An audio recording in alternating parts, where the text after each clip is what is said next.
Hey guys, today we're doing 9 ingredient chili in the wok on my Weber kettle. So first things first, let's head out, get the kettle fired up. We'll come back in and talk about prep. Time to make some chili. All right, here we are right at that beautiful indigo blue kettle. We'll go ahead and add our starter cube. And then next thing we're going to do is add our chimney. Now today, we're gonna be using that beautiful, right there, B&B Charcoal briquette. So we'll go ahead and fill this up all the way because we want to make sure we have enough fuel for that entire cook. All right, now that we have the charcoal filled, we'll go ahead and lift that up here and we'll get our starter cube lit just like that. Now, I like to make sure that cube is fully engulfed in a little bit of flame, and then we are going to get rocking and rolling. We'll put that chimney back over here. Now, what we're going to do is build that fire up. Make sure we've got some red hot coals all the way up to here, and then we'll dump this in. And we're gonna be cooking direct today. So we'll go ahead and leave it alone. We'll come back, show you what it looks like when it's fully ignited. All right, so we've got the charcoal started in the chimney, and while that's getting ignited and up to temperature, let's talk a little bit about ingredients. So today, we're gonna be using my beautiful, amazing Weber wok. That's right, we're gonna use the wok in there and just pull some of that beautiful charcoal flavor into this chili. Starting off with a little bit of bacon grease, we're gonna hit onions, green peppers, kidney beans, tomatoes, obviously some ground beef as well. And then, hey, I know we've got a lot of different rubs and sauces available at your local Ace. Today, I'm gonna use a couple of my favorites. I'm gonna use a couple of the Meat Church rubs, and then guess what? We're gonna infuse a little of that Tennessee red barbecue sauce into this chili, giving it just an amazing kick.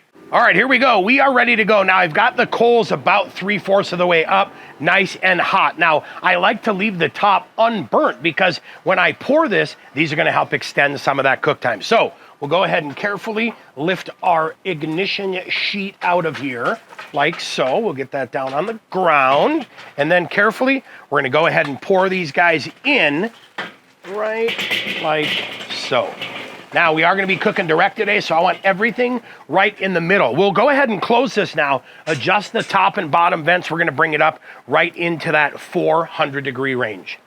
Okay, we've reached 400 degrees. It is time to go ahead and add the wok. Now, we're gonna let this wok heat up for about 10 minutes. Wanna make sure that wok is ripping hot and also at 400 degrees.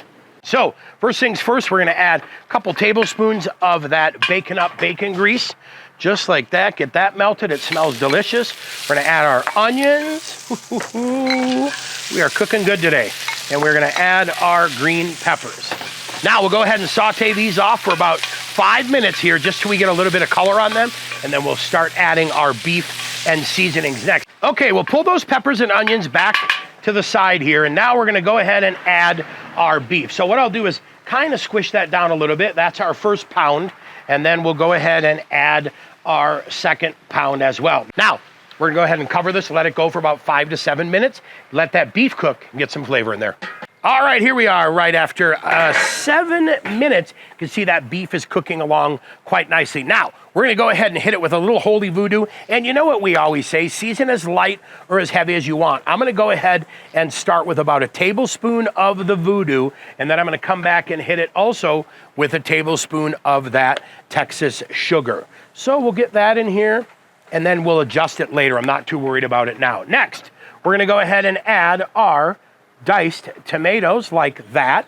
And I didn't spill any, so good job on that. And then we'll go ahead and add those kidney beans as well. Now what we're gonna go ahead and do is carefully give this a stir while we chop that beef up just a little bit.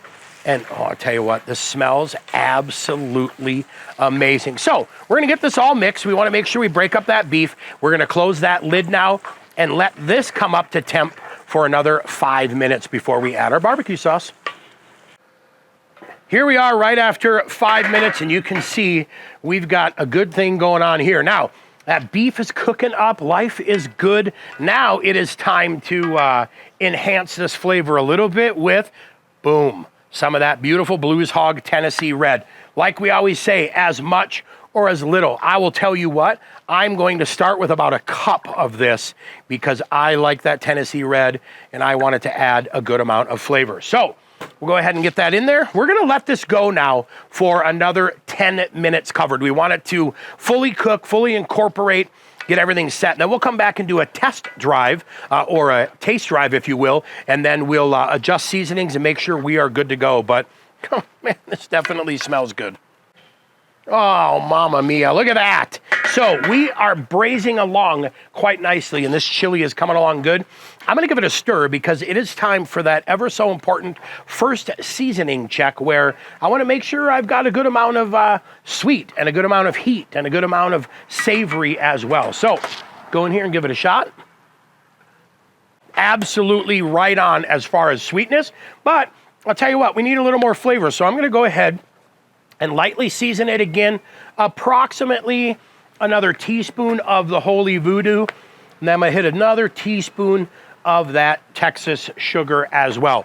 I wanna get this seasoned, and it's always important once you season it, let it cook again for a few minutes to see where that seasoning ends up. So we're gonna go ahead and close this for another 5 minutes, and then we'll come back and see if we're done or if we need to adjust it again. All right, here we are. After 27 minutes, we have chili perfection. Now, we're gonna go ahead and take this off. We're gonna head in the kitchen, and then I'm gonna show you kind of a cool, fun way that I like to take my chili on the road with me, right? Maybe I'm going hunting, fishing, camping, any of that good stuff, but 2 ways to eat chili: at your house or on the road. Now, the best part is, look at this. In my Yeti mug, hey, I could take this on the road, camping, hunting, tailgating, fishing, any of those fun activities. Now, if you're looking for some other great ways to utilize your Weber kettle, check out my rotisserie chicken video. That coming up next.